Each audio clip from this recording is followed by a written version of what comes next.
Bonjour, c'est Gilles sur boursicoté.com. Voici l'analyse technique du CAC 40 pour cette journée du vendredi 21 mars 2014.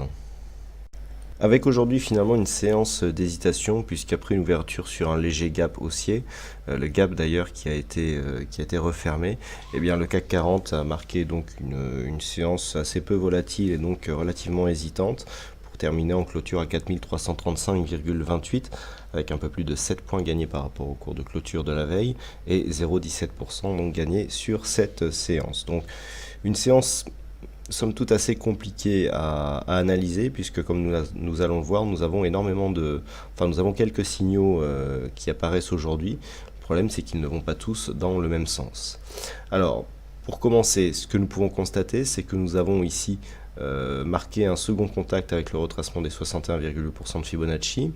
Nous avons terminé le comblement de ce gap ici, dont le comblement a été partiel depuis la séance du 18 mars. Donc le comblement est aujourd'hui total. Nous sommes venus ici tester la zone des 4351 points, donc qui était une zone de résistance qui était déjà identifiée. Malgré tout, donc sur cette continuité de tendance, on attendait un peu plus de dynamique et c'est une bougie d'hésitation qui apparaît aujourd'hui. Le RSI, du point de vue des indicateurs, donc le RSI se situe toujours dans une phase plutôt neutre, assez hésitante. Le stochastique est toujours aussi dans une phase neutre puisque nous avons un signal haussier mais qui part d'une phase non surachetée. Donc c'est plutôt ici une invalidation de signal haussier, de signal baissier qui se confirme sur ce croisement ici à l'intérieur de la zone neutre. Du point de vue du MACD, donc la dynamique reste toujours haussière. Donc on vient marquer ceci dit un nouveau plus haut et un plus bas supérieur au précédent. Donc on invalide quelque part le début de la loi de Dow qui s'était créée hier. Je vous avais indiqué que nous étions toujours dans un flux baissier. On a confirmé ici en dépassant cette zone et on confirme avec donc des plus hauts et plus bas, plus hauts que les précédents et un nouveau plus haut donc sur cette tendance très court terme. Les volumes par contre sont en hausse donc sur cette séance de gain. Alors c'est assez compliqué puisqu'il y a deux choses. Alors première chose, c'est que nous avons cette séance haussière qui intervient aujourd'hui avec des volumes supérieurs à la moyenne et nettement supérieurs à la moyenne. Donc ça c'est assez important. On avait aujourd'hui une séance à sorcière, donc c'est normal d'avoir un peu plus de volume ici. Par contre le fait d'avoir une séance hésitante avec de forts volumes, alors si on occulte le fait que nous avons une séance à 4 sorcières, eh bien montre qu'on pourrait avoir un retournement de tendance qui pourrait déboucher sur une phase de baisse donc dès la semaine prochaine. Donc ça reste à confirmer, mais en général les hausses de volume sur des bougies peu volatiles et qui plus est hésitantes avec des niveaux d'ouverture et de clôture proches, eh bien, se traduit souvent par des changements de tendance. Si on considère ici que nous avons un nouveau plus haut et que nous sommes dans une tendance haussière, eh bien, dans ce cas-là, on pourra assister à un retournement dès lundi prochain. Donc, il faudra surveiller cette possibilité à l'ouverture des marchés la semaine prochaine. Sinon, du point de vue de la volatilité, on reste en deçà. Ça, c'est assez étonnant par contre sur une séance à 4 sorcières. Donc, bon, nous avons ici plusieurs signaux. Alors, premier signaux, je dirais qui irait plutôt dans le sens d'une poursuite de la hausse. C'est effectivement ce complément de gap. Donc, il y avait ici encore ce gap baissier qui était le symbole d'une phase de baisse dynamique. On comble ce gap totalement. Pour l'instant, le comblement ne se traduit pas par une continuité, mais on oppose plutôt une résistance sur cette zone de gap. Donc ça serait plutôt dans le sens baissier. Donc le comblement irait plutôt dans un affaiblissement de tendance baissière, donc plutôt orienté à la hausse, alors que le fait que l'on n'arrive pas, après ce comblement, à passer par-dessus, irait plutôt dans le sens d'une continuité de mouvement, puisque ça conférerait à ce gap le statut de gap de continuité. Donc sur ce niveau, d'autant plus que l'on n'arrive pas à casser durablement le retracement des 61,8% de Fibonacci, pour l'instant, on est ici sur une tentative haussière. On bute ici sur la zone des 4351, c'est une zone importante sur la continuité haussière de ce mouvement court terme, et pour l'instant on n'arrive pas à le franchir. Donc il faudra être vigilant sur cette zone la semaine prochaine et pour valider ici une poursuite du mouvement haussier, eh bien, arriver à repasser d'une manière pérenne au-dessus de cette zone des 4351 points. Par contre, l'autre élément, c'est effectivement l'évolution des volumes par rapport à cette bougie ici assez hésitante qui plaiderait plutôt là aussi pour un retournement de tendance court terme. Donc, si on synthétise tout ça et qu'on essaye de dégager une tendance, eh bien tout simplement, c'est cette zone ici des 4351 qu'il va falloir surveiller, puisque désormais le 61,8 a été attaqué plusieurs fois et que le gap est comblé, avec si possible une clôture au-delà de cette zone des retracements de Fibonacci. Donc ici, attaque un peu plus forte de cette zone des 4351 et clôture au-delà des 4337 pour valider vraiment l'affaiblissement de cette phase de baisse, puisque pour l'instant nous sommes toujours sur une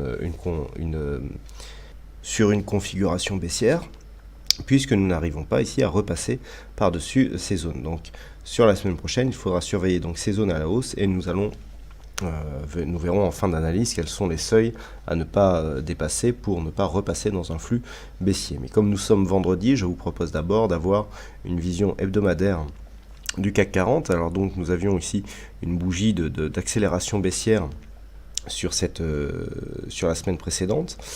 Nous avions émis ici l'hypothèse d'une rupture de cette zone de support. Force est de constater que pour l'instant, nous avons un rebond qui s'effectue.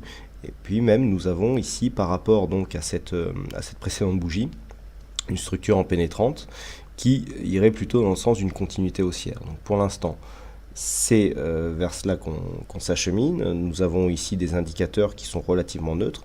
RSI stochastique ne nous donne pas énormément d'indications. Idem pour le MACD qui a très peu d'amplitude mais qui repasse, ceci dit, sur une petite tendance haussière. Petit signal, ne pas surévaluer donc cet indicateur, et des volumes supérieurs à la moyenne, ce qui est surtout dû à l'échéance trimestrielle donc en cette fin de semaine, que l'on constate donc sur les volumes hebdomadaires avec une volatilité dans la moyenne. Donc peu d'informations à prendre du côté des indicateurs. Par contre, ce que nous pouvons voir d'ici du point de vue de la vue chartiste, c'est que nous sommes toujours au-dessus de ce support qui est défini par 3 points de contact significatifs et qu'il n'y a pas eu de test ici alors que les cours rebondissent. Donc la zone à surveiller, je dirais, la semaine prochaine, eh bien, sera cette zone des 4351 points. Alors sur la résistance hebdomadaire, on est ici sur une zone de points hauts qui s'est vérifiée à de multiples reprises à 4356 points. La zone des 4351 est plus une zone un peu plus court terme, mais sur le moyen terme, ici, la résistance est légèrement au-dessus. Donc, c'est une zone, à partir du moment où on commence à discuter en daily, effectivement, ce sont des zones de quelques points qui seront des zones de résistance. Donc, on voit bien ici que la semaine prochaine, eh bien, ça sera la zone 4350-56 points qui eh bien, sera le pivot de la tendance. Alors, si nous revenons à la vue journalière, voilà, donc les points à surveiller, donc à la hausse, c'est essayer de s'extirper ici de cette zone 4351-4355 points. À la baisse, nous avons ici la zone des 4309 points qui représente, je dirais, le pivot, mais enfin pas le pivot dans le sens de l'indicateur, mais le seuil à ne pas redépasser à la baisse pour ne pas repartir dans un flux baissier. Si la semaine prochaine, nous repartons ici sous une zone inférieure à la zone des 4309 points, eh bien nous aurions ici une phase d'accélération baissière. On a bien constaté ici l'attaque baissière avec une cassure de points bas significatifs, l'inscription de nouveaux points bas, une sortie des bandes de Bollinger sur une phase ici très dynamique qui avait été jusqu'à une bougie totalement hors bol qui avait été suivie d'un rebond. Et donc, suite à cette phase de baisse très dynamique, on rebondit ici, on vient chercher le 61,8, on n'arrive pas à repasser au-dessus de cette zone d'une manière pérenne. Et si on commence à rechuter ici, eh bien ça nous place plutôt dans une perspective de continuité baissière qui serait confirmée par la cassure baissière de cette zone des 4183 points bas qui avait été constatée ici le 14 mars. Donc zone à surveiller à la baisse ici 4309. En cas de cassure des 4309, eh bien nous avons 4250 ici qui pourra marquer aussi un seuil d'accélération baissière, et à la hausse donc essayer de s'extirper de cette zone des 4350-56 points. Voilà ce que l'on peut dire donc sur cette analyse technique du CAC 40. Aujourd'hui aussi, il y avait une session du fixing et c'est la vague qui gagne sur cette session. Donc bravo à toi Stéphane. Et puis quant à moi, il ne me reste plus qu'à vous souhaiter à toutes et à tous une bonne soirée, bon week-end surtout. Bonne chance dans vos prochains trades. Donc dès ce soir, je me suis de retour à Paris pour préparer la dernière conférence de cette tournée avec le courtier Active Trade pour cette session donc de séminaire dont le sujet et la mise en place de stratégies de trading efficaces. Vous êtes toujours nombreux à venir lors de ces séminaires et j'espère qu'il en sera de même pour cette dernière session qui aura lieu demain à l'hôtel Pullman à Paris-Montparnasse. Voilà, donc il ne me reste plus qu'à vous souhaiter à toutes et à tous une bonne soirée, bonne chance dans vos prochains trades et on se donne rendez-vous donc dès lundi prochain pour de prochaines analyses techniques en vidéo. Bon week-end à tous.